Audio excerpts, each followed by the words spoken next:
Bem, como eu havia deixado dito no vídeo anterior, neste vídeo aqui eu vou fazer uma análise da noite número 2 do WrestleMania 40, né? Então a primeira coisa que eu vou comentar é sobre o retorno da Stephanie, né? Até onde eu sei, a Stephanie não voltou com uma função dentro da empresa, né?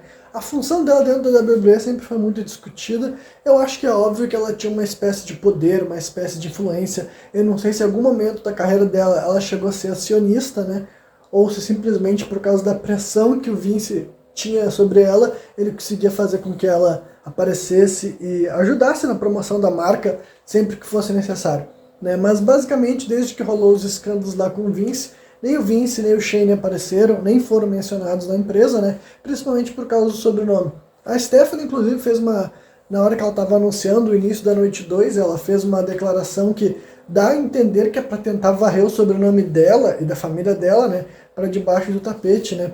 Quando ela falou que esse é o primeiro WrestleMania do Paul Levesque era, e etc, etc, etc. Mas enfim, de modo geral foi bacana ver ela de novo na empresa, visto que, né, o responsável por tudo é o pai dela. É difícil saber quem no meio das histórias é facilitadora, conivente, ou é uma vítima também do processo que o Vince tinha, mas né, vamos esperar para ver o que vai acontecer conforme mais esclarecimentos virem, né, considerando o tempo que já está investigando o Vince e outros nomes que faziam parte do alto escalão da WWE, digamos assim, né. Agora, indo de fato para o que aconteceu no card, né, a primeira luta foi Seth Rollins contra Drew McIntyre. Essa luta aqui, né, ela foi curta, né, definitivamente ela também não estava sendo colocada para ser uma das melhores lutas da noite. Não foi uma luta ruim, né, uma coisa que vocês ouviram falando bastante no meu vídeo anterior, mas também não dá para negar que não é uma performance digna de WrestleMania, né, devido a tudo que aconteceu depois também, né, o tempo desses dois caras era meio limitado, era a luta de abertura. E honestamente, considerando que o Seth já tinha tido uma participação na noite anterior e ele viria aparecer de novo no main event dessa noite, é bem compreensível que ele não ia ser vencedor, né? Não tinha porquê. O Drew, por outro lado, tá super popular, né? Eu, particularmente, sendo alguém que não gosta do CM Punk, tava gostando de tudo que o Drew McIntyre tava fazendo desde que o Punk voltou, né?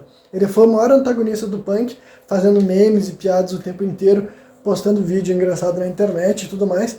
O Drew foi muito divertido de acompanhar, inclusive eu acho que muito notório o quanto relevante ele conseguiu se manter nessa road pro WrestleMania, né? Considerando que tinha toda a história do The Rock, a Bloodline, Cody Rhodes, né? Tinha o Seth Rollins, CM Punk, um monte de nome que na teoria deveriam fazer com que o Drew desaparecesse. Ele conseguiu se manter relevante, conseguiu se manter popular, fez com que um monte de gente tivesse a fim de ver ele se tornar campeão mundial de novo, e ele se tornou, né? Apesar de ter sido por só 5 minutos. Infelizmente o Punk pôde se vingar dele, né? Basicamente foi graças à interferência que o Punk causou, que possibilitou o Damian Priest fazer um cash-in bem sucedido.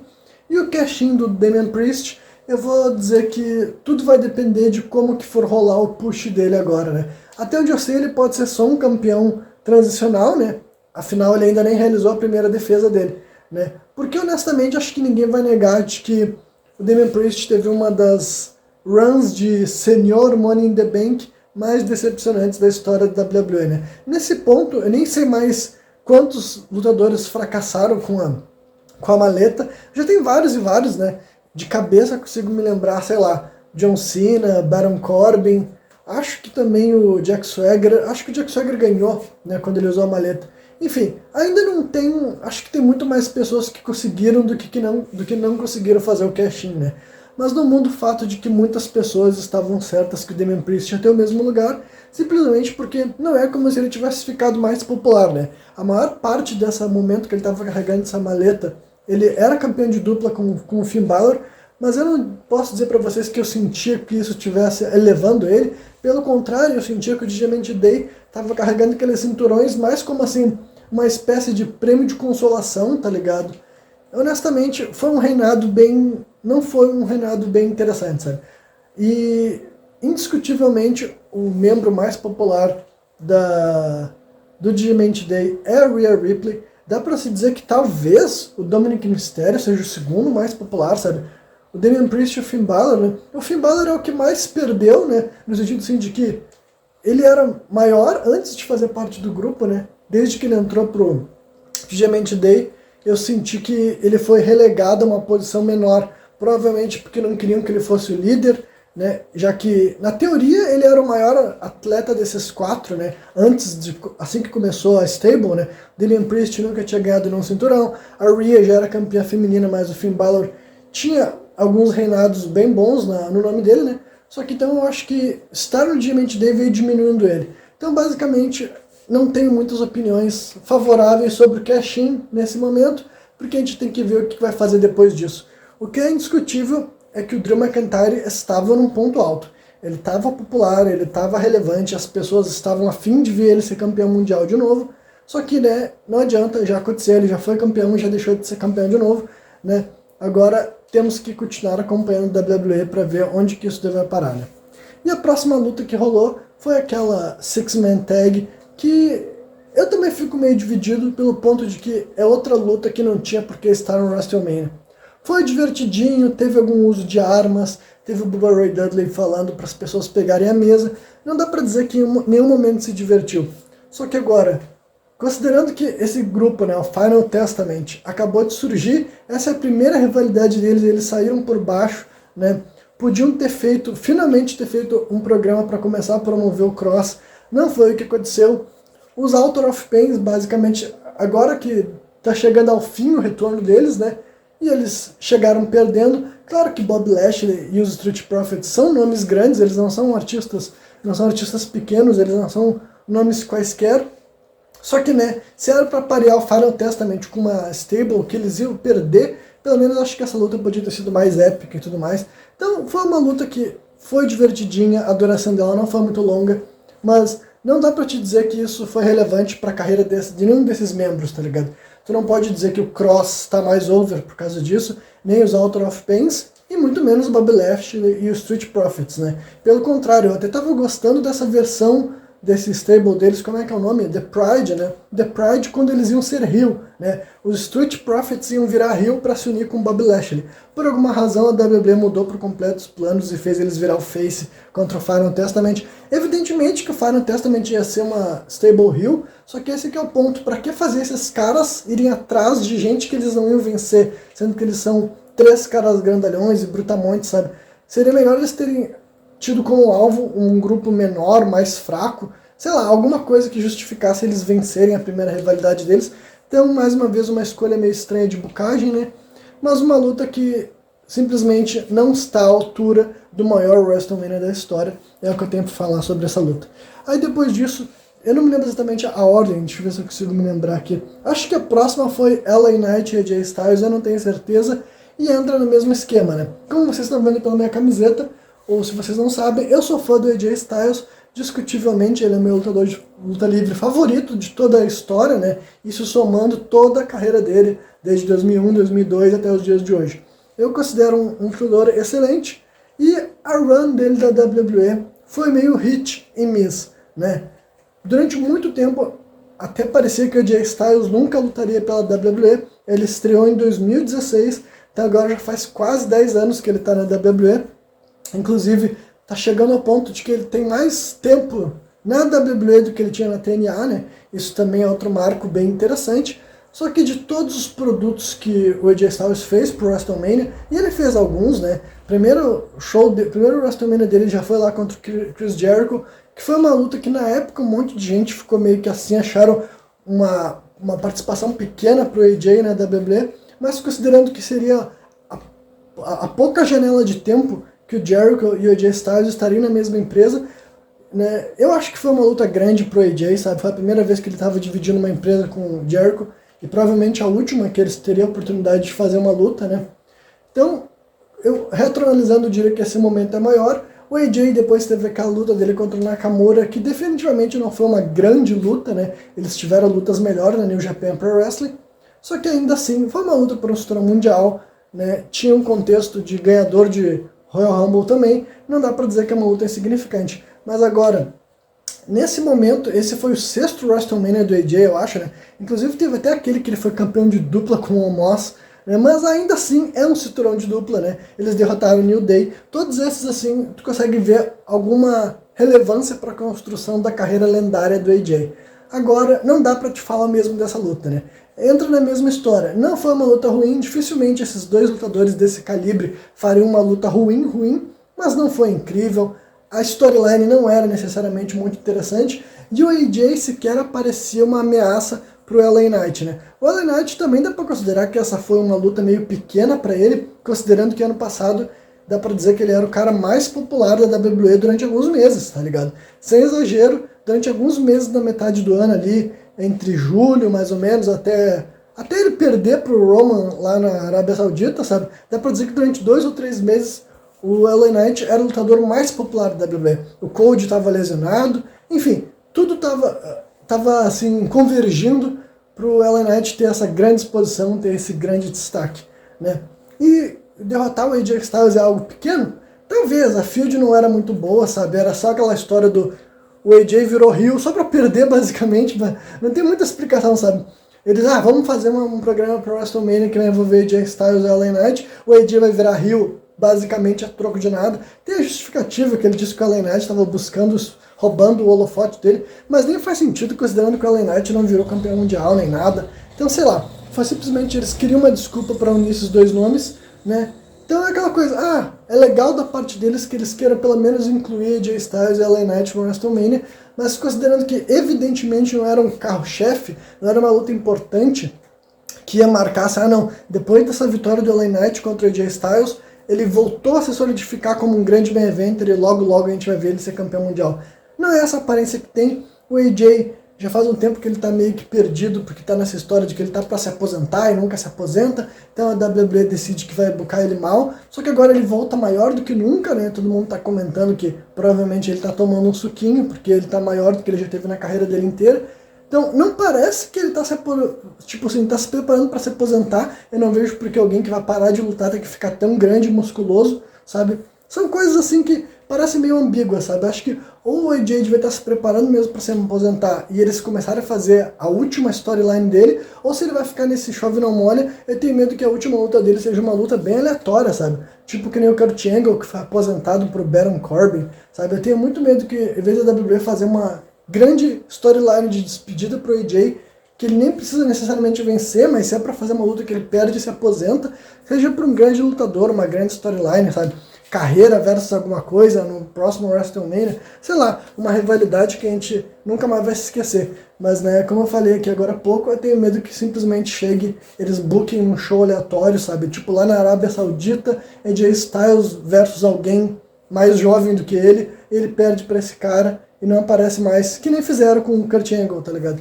Então, honestamente, esse é um dos meus temores para como vai ser o desfecho da carreira do AJ na WWE. Quais lutas que faltam ainda? Deixa eu ver. A luta pelo cinturão dos Estados Unidos e a luta pelo cinturão das mulheres, né? Então, eu acho que a primeira que vem dessas daí é a Triple Threat, né? A Triple Threat, talvez... Eu acho que a luta das mulheres foi um pouco melhor, né? Essa Triple Threat talvez seja a segunda melhor luta desse show, mas ela também era bem previsível, no sentido assim de que o fato de ter virado uma Triple Threat deixava bem claro que eles pretendiam fazer o Logan Paul defender, né? Não que ele não pudesse defender do Kevin Owens ou do Randy Orton numa single, né? Ele já defendeu do Kevin Owens numa single, do Randy eu não me lembro, né? Mas aconteceu o que a gente esperava mais, né? O Randy Orton acerta o RKO no Kevin Owens, ele se livra do Randy Orton e acaba pinando o Kevin Owens, porque, né? Nesse momento, o Kevin Owens está comendo os pins e o Logan Paul está cada vez mais se solidificando como um heel trapaceiro que faz o que for necessário para vencer, que é uma receita que sempre deu certo na WWE. O Roman Reigns só ficou campeão durante tantos anos porque ele era um desses heels mais covardes e fazendo uso de estratégias e de vantagem numérica, esse tipo de coisa, e o Logan Paul definitivamente está se mantendo nessa linha. Eu não sei quem vai ser o cara que vai destronar ele. Eu acharia interessante que fosse um nome jovem, sabe? Porque assim, não que o Logan não vá perder de novo para alguém mais experiente que ele, né? Mas considerando que esse reinado foi para ele vencer de lutadores veteranos, seria interessante que daí ele fosse superado por alguém jovem. Talvez, sei lá, o Bron Breakker, sabe? É uma pessoa que eu acharia excelente para chegar no main roster recebendo um push por estourando o mid-card. O Logan Paul já teve um reinado bacana, ele já tá, sei lá, 6 meses como campeão, né? A vitória dele foi importante, foi contra o Ricochet numa das lutas uma das melhores lutas que o Logan Paul teve na WWE até agora. Ele já defendeu o cinturão em vários pay-per-views contra nomes maiores e mais estabelecidos do que ele. Então, tá na hora de começar a planejar como que isso vai se encerrar, né? Então, o Bron Breakker seria o meu palpite / sugestão de quem eles vão fazer tirar o cinturão do Logan Paul, né? Nos próximos meses, sei lá quando, né? Mas então, mais uma luta que entra naquele esquema. Não foi uma luta ruim, os lutadores sabiam o que estavam fazendo, eles entregaram, mas também não foi assim, não teve nenhum spot de tu ficar assim com a mão na boca, sabe? De tu, nossa, o que será que esses caras vão fazer aí agora? O Logan Paul não pareceu melhor do que ele já pareceu antes, sabe? Não dá pra dizer que nessa luta a gente viu um novo avanço dele em questão da carreira dele, sabe? Agora ele mostrando que ele desenvolveu mais alguma parte dele. Ele fez mais do mesmo, sabe? Mais do que a gente já tinha visto.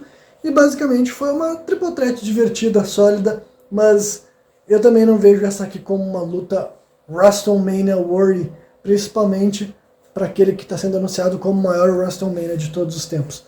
E agora, em questão dentro do ringue, eu acho que essa foi a luta que mais entregou, e talvez a que mais entregou dentro dos dois shows, sabe?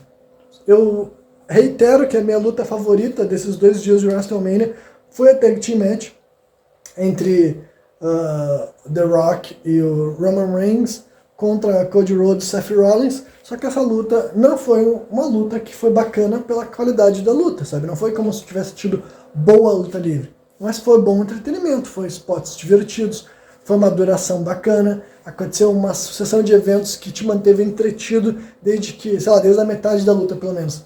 Essa daqui, então, teve mais luta livre, né? Eu realmente acho que a Bayley também não estava entregando em grandes performances. Essa deve ter sido a minha performance favorita dela em muito, muito tempo, sabe? A própria Royal Rumble que ela venceu, ela estava mais parada do que de costume, mas né, eu ainda acho que a Io Sky fez o maior heavy lifting, sabe? Eu acho que a Io tem uma superioridade, assim, bem, tipo assim, marcante.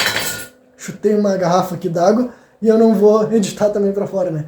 Mas enfim, ela tem uma vantagem bem marcante sobre outras atletas, sabe? Eu diria que a maioria das lutadoras femininas da WWE, se tu colocá-las dentro do ringue com a Io e mandar as duas performar no máximo que ela pode, meio que fica evidente que a Io Sky tem vantagem sobre as outras em quase tudo, sabe? Ela vende muito bem, ela luta muito bem, sabe? Ela tem strikes muito bom, arremessos muito bom, ela tem mais energia, ela tem vigor, os voos dela rivalizam com voos realizados por atletas masculinos. Eu realmente acho que até mesmo a Bayley, num bom dia dela, e era um dia bom dela, sabe? Eu acho que foi uma das melhores performances da Bayley nos últimos anos todos, sabe? Os últimos 3 ou 4 anos dela na WWE. Mas ainda acho que só conseguiu chegar a esse nível todo porque ela estava com uma adversária que é melhor ainda do que ela, né? Então, apesar de eu entender que algum dia a Io Sky ia ter que perder, eu não sei se essa run dela serviu para deixar claro o quão bom ela era, sabe? Eu acho que já fazia algum tempo que o protagonismo estava na Bayley, mesmo que ela não tivesse nenhum cinturão, sabe? Mesmo que ela fosse a única membro do Damage Control que estava sem um cinturão durante uma época aí, ainda assim parecia que as outras eram ajudantes dela, etc, etc, etc. Mas, né, tá parecendo que o Damage Control vai chegar ao fim. Eu nem faria questão, sabe? Eu gostaria de ver elas dominantes durante mais algum tempo, sabe? E o Sky tendo mais oportunidades de mostrar do que ela é capaz de fazer. Eu não sei se ela já defendeu o cinturão dela contra todas as grandes mulheres da empresa, sabe? Eu não me lembro exatamente quantas defesas ela teve aí, mas de fato foi uma luta bacana, foi uma performance bacana para as duas mulheres, a primeira luta por um cinturão que a Io Sky teve num WrestleMania, e acho que é uma boa entrada para ela nessa arena, sabe? Ou melhor dizendo, nesse show tão famoso, né? O Showcase of the Immortals, como a WWE gostava de falar antes, né? Então eu acho que serviu muito para as duas mulheres envolvidas e gostei de acompanhar a luta delas, tá ligado? Mas, né, ainda torceria para a Io Sky, preferia que ela tivesse defendido o cinturão do que perdido, mas vamos ver o que a Bayley vai fazer nesse que é o 5º ou 6º reinado dela, né? E agora vamos falar do main event, né? Um main event que, basicamente, eu já vou dar a minha opinião sobre a luta em si. Eu não acho que a luta foi uma luta boa, né? Mais uma vez, ninguém esperaria que Cody Rhodes e Roman Reigns entregassem uma luta que era assim o suprassumo da luta livre, né? Nenhum dos dois é um lutador excelente dentro do ringue, nenhum dos dois tem uma capacidade atlética excelente, nenhum dos dois domina os básicos da luta livre, sabe, o chain wrestling, e nenhum deles é famoso por ser versado em submissão ou versado em arremessos, nenhum deles é um gigantesco high flyer, sabe, com grandes habilidades. Nenhuma das características que são mais importantes na parte da performance, nenhum desses atletas tem maximizada. Então eles teriam que utilizar muito de storytelling, muito dos básicos da psicologia, né, de venda também, né, evidentemente a venda é a parte mais importante da luta livre, isso que eles iam ter que fazer para nos contar a história, né. E eu não tenho a luta deles do ano passado tão fresca assim na minha memória, mas pelo que eu me lembro, eu até acho que a luta do ano passado foi melhor, ainda conseguiria ser uma luta melhor do que essa, né.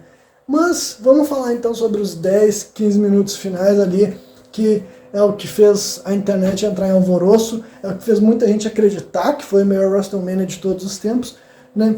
E eu, honestamente, eu tava esperando, né? Eu já sabia que sendo uma luta sem regras de um reinado do Roman Reigns, é evidente que ia rolar, né, shenanigans pra caramba, overbooking pra caramba, só que eu até acho que foi um pouco de menos, tá ligado? Ou pelo menos não foram bocagens inteligentes, entendeu? Por exemplo, assim, os Usos, a interação deles foi tão assim, não vou dizer que não foi climática, mas não, tipo, chegou o Jimmy primeiro do jeito mais típico, sabe? O Jimmy foi o primeiro dos membros da Bloodline pra chegar pra ajudar o Roman, aí foi bem típico. Só que a chegada do Jay, tipo, toca a música dele, o Jimmy vai lá encontrar ele na rampa, tipo, evidentemente que a gente sabe que a luta livre é programada, mas eles podiam ter feito de uma forma que não ficasse tão programado, sabe? O Jay podia chegar dentro do ringue, atacar o Jimmy, os dois ir pro lado de fora, brigar um pouco na plateia, um deles podia pegar uma arma e sabe, ir fazendo uma luta ali na rampa. Eles só chegaram correndo, foram pro lugar onde tinha que rolar o spear nas mesas e já rolou, sabe? Então logo eles surgiram, eles desapareceram, então aí já foi uma coisa que eu acho que não ficou ideal. A aparição do Solo também, assim, a única coisa que serviu é pra mostrar que o Cody Rhodes agora é o Super Rhodes, né? Porque ele já tinha levado finishers antes, aí ele leva um Spear combinado com o Samoan Spike, dessa vez ele escapa, né? Então quer dizer que ele é mais duro, mais resiliente do que ele era no ano passado, visto que foi exatamente assim que ele perdeu, né? Ele levou um Samoan Spike, um Spear e perdeu, dessa vez ele levou os dois juntos e não foi derrotado. Basicamente a única coisa que a gente soube é isso, né? Agora ele é o Super Rhodes, que não vai ser vencido tão facilmente, mesmo aplicando 2 finishers nele, ou 3 finishers nele, né? E daí, vem a participação, primeiro do Cena, né? Que já estava meio que as pessoas imaginando que ia ser. Eu vou dizer também que a participação do Cena foi fraca, sabe? Já faz um tempo que o Cena não tem mais uma aura, né? E aí tem a ver com ele e tem a ver com a própria WWE. A WWE tá bocando ele para não ser mais um personagem tão forte assim, né? As últimas 2 lutas dele foram derrotas, né? Foi quando o Austin Theory e o Solo Sikoa, e o Solo sendo alguém que tá com mais de 20 derrotas seguidas. Então, por tabela, o Cena não tá bem posicionado, né? Ele já tinha perdido pro Roman no reinado histórico do Roman Reigns. Então o Cena não tá numa melhor fase, assim. Claro que ele tem fãs, claro que ele tem pessoas que gostam deles, mas até mesmo na performance dele, tá ligado? O fato de que ele tava mais preocupado em ficar tampando a careca dele do que estar passando uma aura, pra mim, é assim, não tem como relevar, sabe? Porque, assim, os memes de internet é outra parada. As pessoas ficarem caçoando Cena porque ele tá ficando calvo, tudo bem, isso daí é uma coisa que a internet faz, mas ele, enquanto lutador, ele devia, tipo assim, quando o lutador tá lá na arena, ele não é mais quem ele é fora da arena, tá ligado? Então o John Cena dentro da arena devia ser um lutador que não se importa com a aparência dele, sabe? Um lutador que tá mais preocupado em ficar arrumando o cabelo, além de me tirar do produto, simplesmente ele não passa uma aura de um fodão, tá ligado? Como é... Tipo, no take depois que ele derrubou o Solo Sikoa, dá pra ver ele arrumando o cabelo dele, isso é tipo assim... É ridículo, eu não tenho outra palavra pra dizer. É ridículo. Imagina que tu tá num evento gigantesco com 50 mil pessoas, ou sei lá quantas tinha lá. Tu foi lá pra salvar um amigo de um ataque de, sabe, um grupo de rivais que tu tem uma rivalidade histórica. E na hora que tu arrebenta o cara em cima de uma mesa, a primeira coisa que passa na tua cabeça, eu tenho que arrumar meu cabelo pra ninguém ver que eu tô calvo aqui em cima, sabe? Tipo, não, isso daí foi ridículo, sabe? Na curtíssima passagem do Cena nessa luta, que ele apareceu, sei lá, durante 2 minutos só, ele arrumou o cabelo umas 2 ou 3 vezes. E isso, tipo assim, dá pra ver que quem tá arrumando o cabelo não é o John Cena personagem, é o John Cena humano, sabe? É o John Cena ser humano que tá pensando, não, eu não quero que as pessoas vejam que eu sou calvo, tá ligado? Ridículo, ridículo, ridículo. Ele devia ter entrado lá sem estar pouco se fudendo se o cabelo dele aparece ou não aparece, porque lá, no momento que ele tá ali na arena, ele não é o John Cena ser humano, que quer ser bonito, que quer fazer aparência. Ele é um personagem que tá vivendo uma história que deveria ser real. E eu não consigo imaginar um cara que chega na luta mais histórica da história do WrestleMania e a preocupação dele é: eu tenho que manter o meu cabelo tampando um pouco do minha calvície. Então, ridícula, participação fraquíssima. Ainda bem que o The Rock chegou, encarou ele, derrubou ele, visto que indiscutivelmente o The Rock tá com uma aura de fodão, de poderoso, sabe? E o Cena, mesmo sendo mais jovem com ele, não tá com essa aura não, sabe? Mesmo o The Rock já sendo mais um ator do que um lutador, ele tem essa aura. E o Cena, mesmo ele ainda estando no meio termo, sabe? Ele é mais ou menos lutador de luta livre e mais ou menos ator de Hollywood, ele não tava com uma aura foda, ele não tava parecendo que ia conseguir derrubar o The Rock, não conseguiu, levou o Rock Bottom, pelo menos isso, né? Só que daí então rola o último momento antes do final, que é a aparição do Undertaker. Nesse momento todo mundo já sabe que era para ter sido Steve Austin, só que o Austin não é o tipo de cara que faz favores, ele só aparece se tu pagar ele, e se tu pagar ele bem, e tem toda a questão também, sabe, o que rolou nos bastidores, como que ofereceram a ideia para ele, se ele achou que valia a pena, se ele achou que era perda de tempo, sabe? Enfim, ninguém sabe exatamente qual foram os meandros da negociação. O que é garantido é que era para ter sido o Steve Austin que ia aparecer para derrubar o The Rock, né?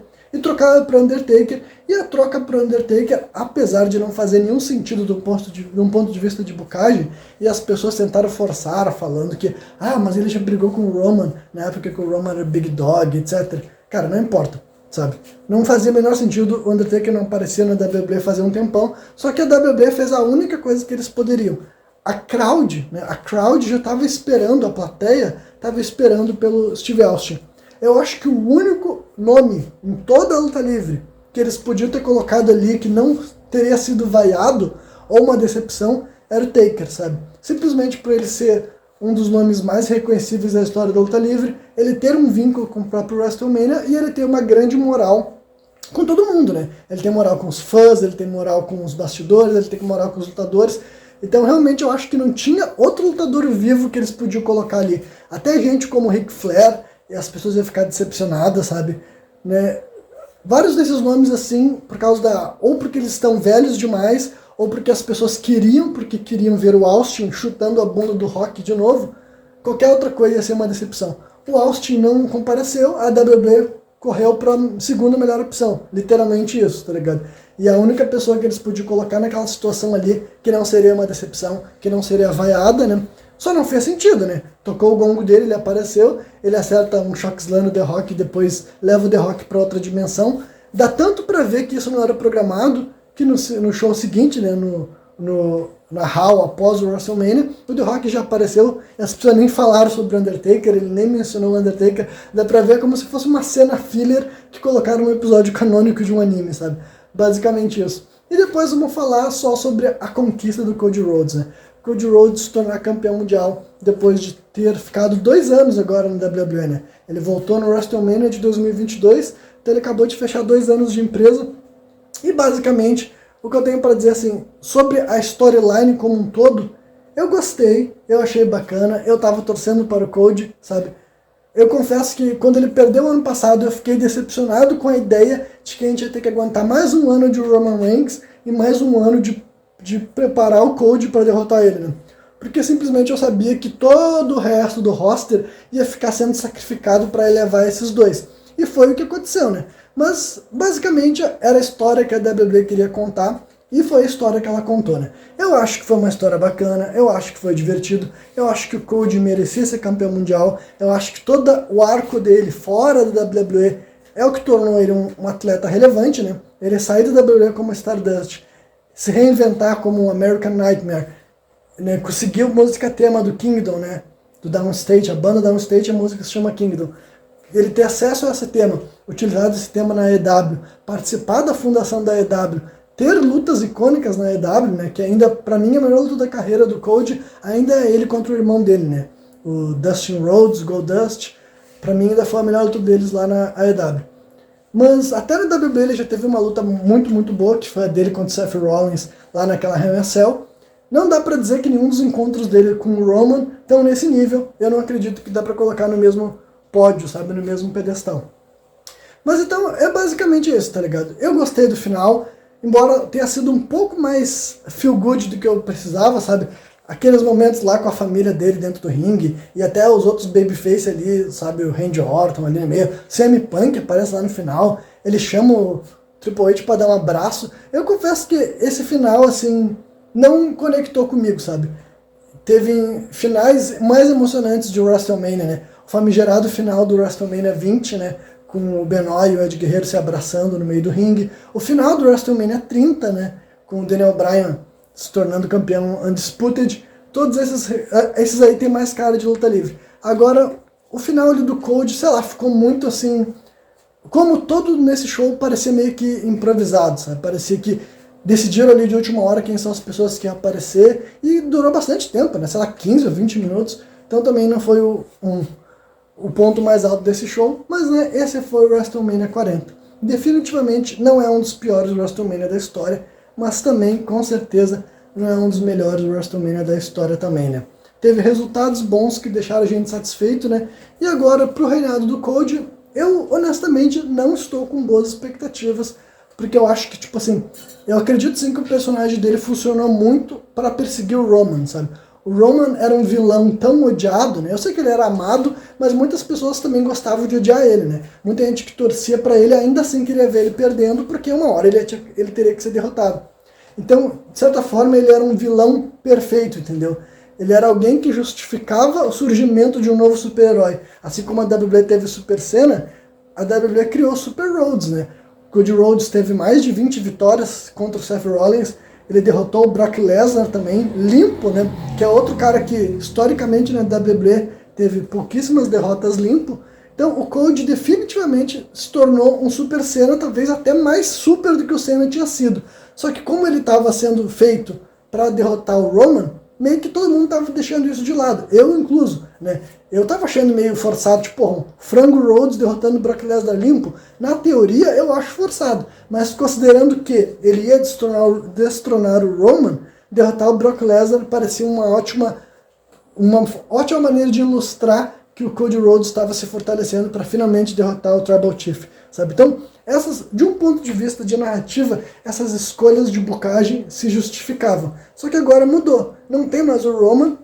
O Cody vai ter que ser o babyface se defendendo contra heels que vão vir atrás dele. E eu não sei se ele vai conseguir fazer isso ser tão interessante assim, entendeu? O personagem dele ser chorão, emotivo, dramático, deu super certo na busca pelo cinturão. Fez todo sentido, muita gente gostou. Eu gostei da maioria das promos do Cody também.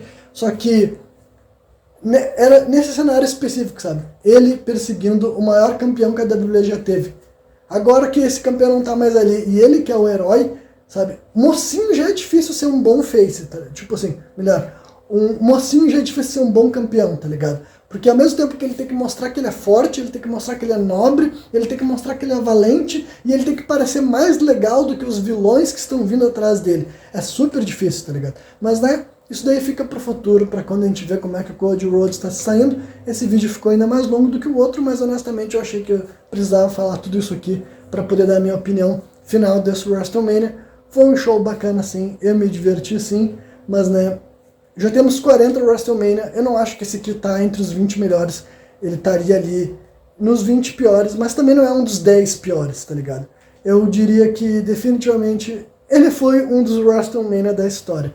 É isso aí, quem viu esse vídeo até o final, espero que tenha curtido. Se tu gosta de conteúdo de luta livre, se inscreve no canal, deixa teu like, porque ocasionalmente, ou sabe, eu acabo trazendo algum tipo de vídeo falando sobre esse conteúdo que, no final das contas, é a minha espécie de entretenimento favorito. Valeu!